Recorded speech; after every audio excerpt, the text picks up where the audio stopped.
আমন্ত্রণ দেশ জনপথ লাইভে, সঙ্গে আছি আমি তোয়া আফরোজ। সংবিধানে ত্রয়োদশ সংশোধনী নিয়ে রায় পরিবর্তন এবং জালিয়াতির অভিযোগে করা মামলায় সাবেক প্রধান বিচারপতি এভিএম খায়রুল হককে রাজধানী ধানমন্ডি থেকে গ্রেফতার করেছে ডিবি। এ বিষয়ে জানাতে সরাসরি যুক্ত হচ্ছেন সহকর্মী হাসান আল মাহমুদ। হাসান, খায়রুল হক এখন কোথায় এবং তার বিরুদ্ধে অভিযোগ কি, আর পরবর্তী পদক্ষেপের বিষয়ে কিছু জানতে পেরেছেন কিনা জানাবেন। তো আপনাকে ধন্যবাদ। আমরা কিছুক্ষণ আগেই খবর পেয়েছিলাম যে ঠিক ৮টার সময় ধানমন্ডির বাসা থেকে এভিএম খায়রুল হক, যিনি সাবেক প্রধান বিচারপতি, তাকে গ্রেপ্তার করা হয়েছে এবং তার নামে কিন্তু বেশ কিছু মামলা রয়েছে বলে আমরা জানতে পেরেছি। বিশেষ করে গত বছর ৫ আগস্ট পরবর্তী সময়ে তার বিরুদ্ধে বেশ কয়েকটি মামলা হয়েছে।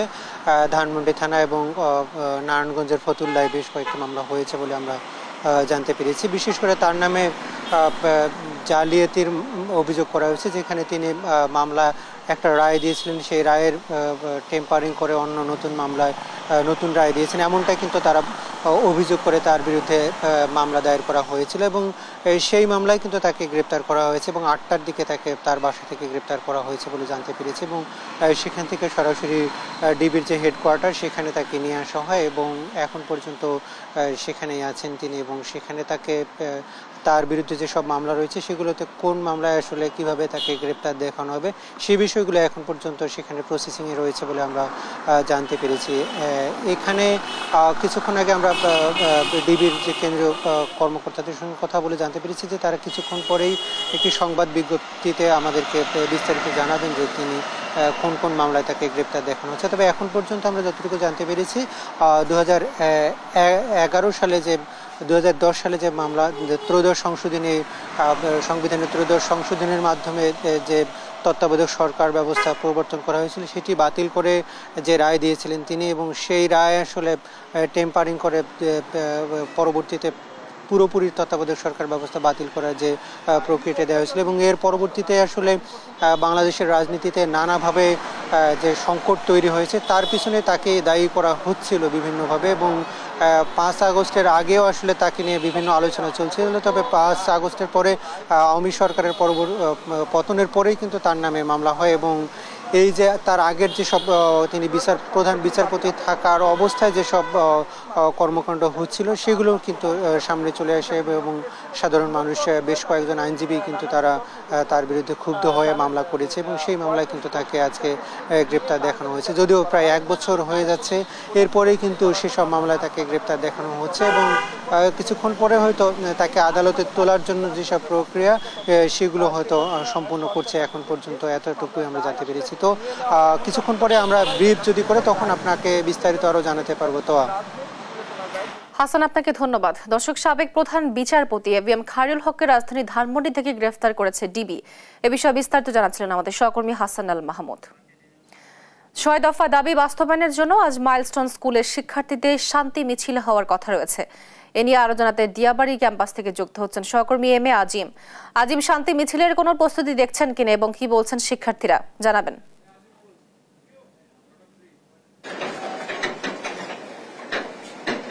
তো এই মুহূর্তে আমরা রয়েছি মাইলস্টোন স্কুল অ্যান্ড কলেজের যে প্রধান ফটক, এখানে কিন্তু আমরা দেখতে পাচ্ছি যে আজকে সকালেও কিন্তু এখানে একজন অভিভাবক এসে তিনি কিন্তু ঢোকার জন্য চেষ্টা করেন এবং গেটটি বন্ধ থাকায় কিন্তু তিনি প্রথমে ঢুকতে পারেন না এবং এখানে আরও বেশ কয়েকজন স্বজনকে আমরা দেখেছি যারা কিন্তু আসলে অনেকটা ক্ষোভ প্রকাশ করেন যে এই মুহূর্তে তাদেরকে কেন ভিতরে ঢুকতে দেওয়া হবে না এবং এখানে আমরা দেখতে পাচ্ছি যে অনেক এই যে বিদ্যালয়টি সেখানে যে শিক্ষার্থীরা ছিল তারাও কিন্তু আসছে, কারণ তারা দেখতে আসছে, অনেকে আবার উৎসুক জনতাও আসছে। তবে উৎসুক জনতার ভিড় কিন্তু আজকে অনেকটাই কম।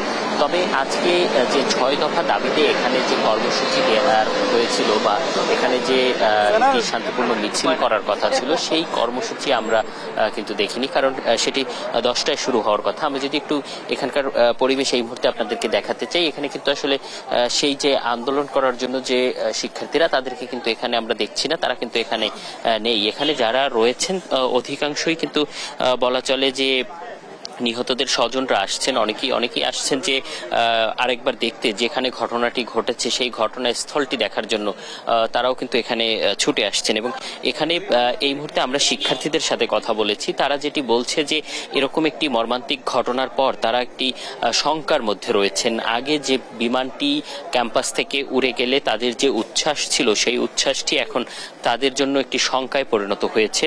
এখন আসলে ঠিক কখন বিমানটি বিধ্বস্ত হয়, আবারও সে ধরনের কোনো ঘটনা ঘটবে কিনা সেটি একটি বিষয়। এবং যেহেতু রোববার শিক্ষা প্রতিষ্ঠানটি পূর্ণাঙ্গরূপে চালুর একটি ঘোষণা ইতিমধ্যে দেওয়া হয়েছে, সে বিষয়েও আমরা শিক্ষার্থীদের সাথে কথা বলেছি। সেখানে শিক্ষার্থীরা আমাদেরকে যেটি জানিয়েছেন যে তাদের এখন পর্যন্ত যে ভয় সেটি কিন্তু এখনো কাটেনি। সেক্ষেত্রে তারা কিন্তু আসলে বলছেন যে এই অবস্থার মধ্য দিয়ে তারা যে ভীতিকর পরিবেশটি তারা দেখেছেন সেই অবস্থার মধ্য দিয়ে কিন্তু আসলে এখন ক্লাস করা বা শিক্ষা প্রতিষ্ঠানে বা শিক্ষা নেয়ার বিদ্যালয়ে ফেরা সেটি আসলে অনেকটাই তাদের জন্য আসলে কষ্টকর হয়ে দাঁড়াবে এবং ভীতি কাজ করছে তাদের মধ্যে। এবং আমরা অভিভাবকদের সাথে কথা বলেছি, তারা যেটি আমাদেরকে বলছেন যে এই ক্যাম্পাসটি যেহেতু ঝুঁকিপূর্ণ একটি জায়গায় স্থাপন করা হয়েছে, যেহেতু এখানেও বেশ কিছু বড় বড় ভবন গড়ে উঠেছে যেগুলো আসলে এখানে গড়ে ওঠার কথা না, এবং সেই ভবনগুলোর ফলে এটি যেহেতু একটি প্রশিক্ষণ বিমান বিধ্বস্ত হয়েছে, এর বাইরেও যে বিমানগুলো এখান থেকে ল্যান্ড করে সেই বিমানগুলো আসলে বিধ্বস্ত হওয়ার একটি শঙ্কা কিন্তু থেকে যায়। এবং সেই জায়গা থেকে কিন্তু আসলে অভিভাবকরা অনেকেই বলছেন তাদের যে বাচ্চা বা সন্তান তাদেরকে এখানে আর পড়াবেন না বা অনেকেই এখান থেকে ফিরিয়ে নেবেন বা ভিন্ন যে ক্যাম্পাস রয়েছে সেই ক্যাম্পাসে নিয়ে যাবেন, এরকমটা কিন্তু আমাদেরকে প্রকাশ করেছেন। একই সাথে সাথে কিন্তু তারা বলছেন যে যেহেতু বিমানবন্দরের আশেপাশে যে উঁচু বিল্ডিংগুলো হওয়ার কথা না সেগুলো কিভাবে হয়েছে এবং কারা করেছে সেগুলো আসলে তদন্ত করে বের করার একটি দাবি কিন্তু তুলেছেন। এর বাইরে আমরা জানি যে এখনো কিন্তু হাসপাতালে অনেকের মরদেহ রয়েছে যেগুলো আসলে শনাক্ত হয়নি এবং ডিএনএ স্যাম্পল নেওয়া হয়েছে। এবং সে বিষয়টি নিয়ে কিন্তু যারা নিখোঁজ রয়েছেন, যাদের এখনো সন্তানকে খুঁজে পাননি, সেই স্বজনরা কিন্তু আমাদের সাথে কথা বলেছেন। তারা বলেছেন যে ডিএনএর স্যাম্পল নেয়ার পরে আসলে প্রায় 7 দিন সময় তারা বেঁধে দিয়েছে, যে 7 দিন পরে আসলে শনাক্ত করা সম্ভব হবে, সেটি নিয়ে তারা ক্ষোভ প্রকাশ করেছেন। যেহেতু একটি মর্মান্তিক ঘটনা, এই মর্মান্তিক ঘটনার আসলে 7 দিন সময় নিয়ে আসলে ডিএনএ মেলানো সেটি নিয়ে আসলে তারা ক্ষোভ প্রকাশ করেছেন। তারা বলছেন যে এটি অতি দ্রুত চাইলে সম্ভব হতো এবং যারা আসলে স্বজনদের খুঁজে পাচ্ছেন না তারা কিন্তু আসলে বলছেন যে এই কাজটি অতি দ্রুততার সাথে তারা করা দরকার ছিল। এবং এর বাইরে আমরাও যদি বলি, এখানে কিন্তু এখনো শোকে স্তব্ধ পুরো এলাকা জুড়ে। এখানে এখনো আপনি দেখতে পাবেন যে এই গেটের চারপাশে কিন্তু ব্যানার ঝুলছে শোকের। তো আসলে বলা চলে এখনো এখানে শোক বিরাজ করছে। এই ছিল আমার কাছে সবশেষ। তোহা, আজিম, আপনাকে ধন্যবাদ। দর্শক, মাইলস্টোন ক্যাম্পাস থেকে আমাদের সাথে যুক্ত ছিলেন আমাদের সহকর্মী এম এ আজিম। দেশ গড়তে জুলাই পদযাত্রার 24তম দিনে ব্রাহ্মণবাড়িয়া পদযাত্রা করবে জাতীয় নাগরিক পার্টি। এরই মধ্যে নেওয়া হয়েছে সব ধরনের প্রস্তুতি। এ বিষয়ে বিস্তারিত জানাতে যুক্ত হচ্ছেন সহকর্মী মেহেদিনুর পরশ। পদযাত্রা ঘিরে স্থানীয়দের উচ্ছ্বাস কেমন দেখছেন এবং প্রস্তুতির বিষয়ে বিস্তারিত জানাবেন।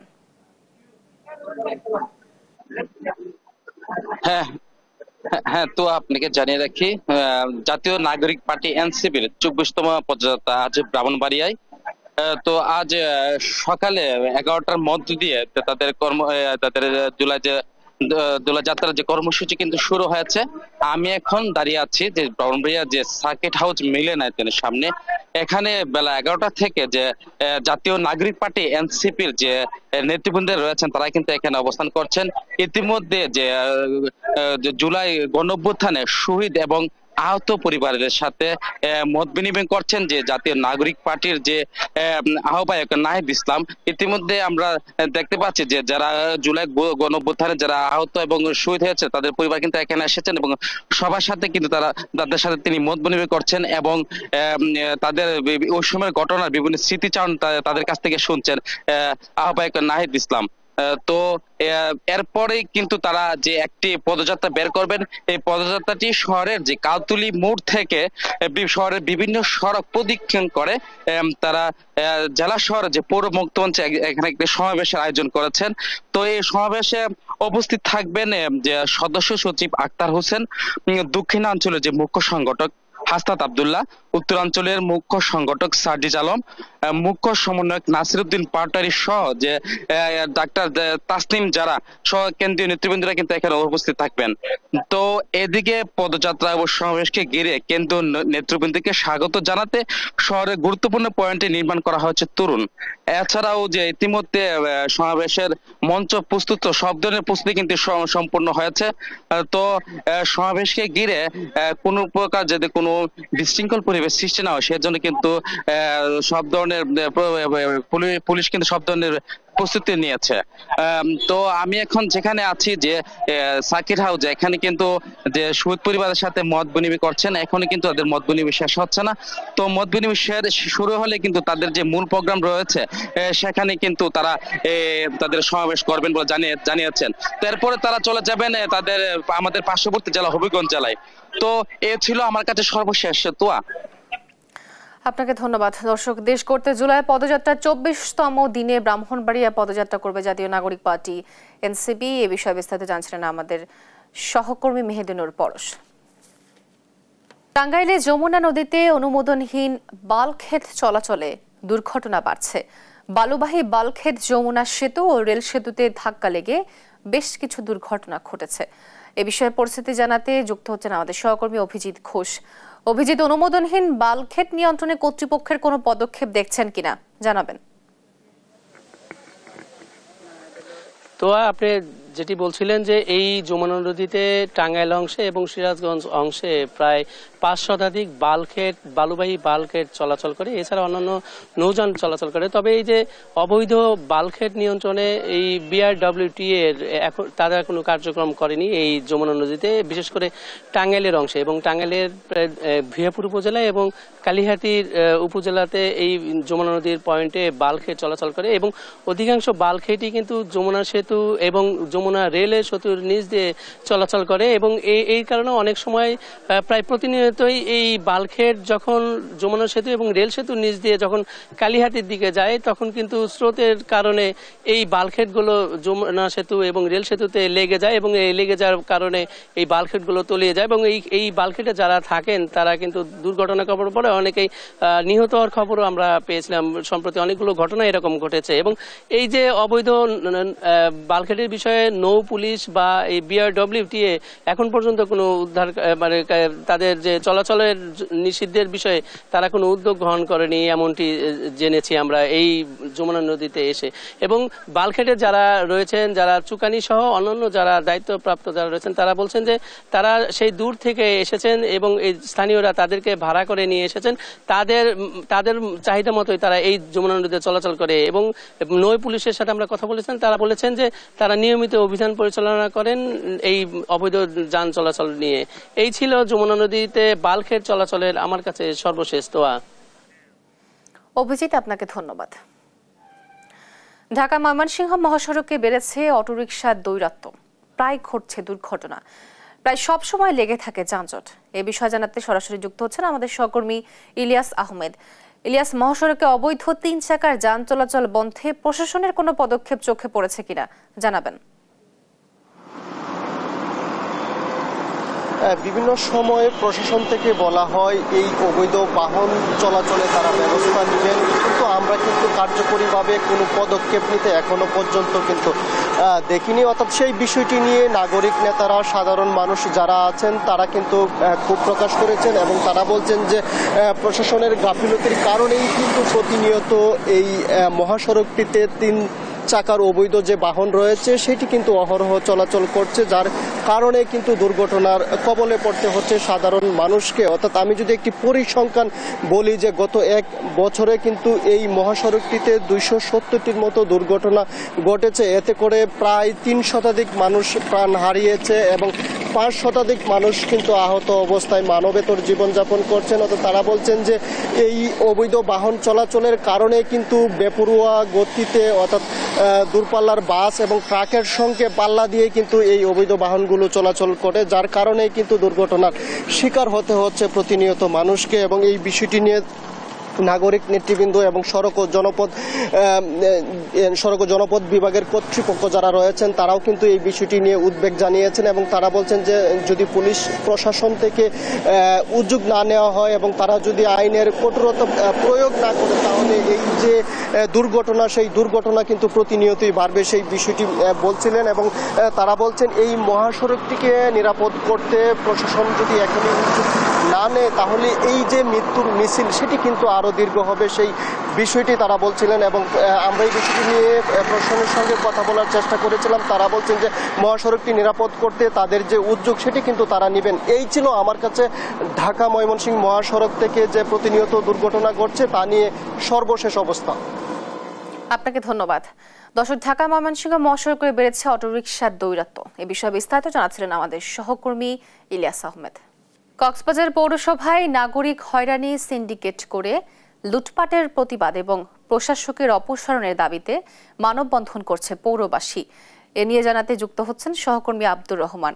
আব্দুর রহমান, পৌরবাসীর দাবি কি, বিস্তারিত জানাবেন।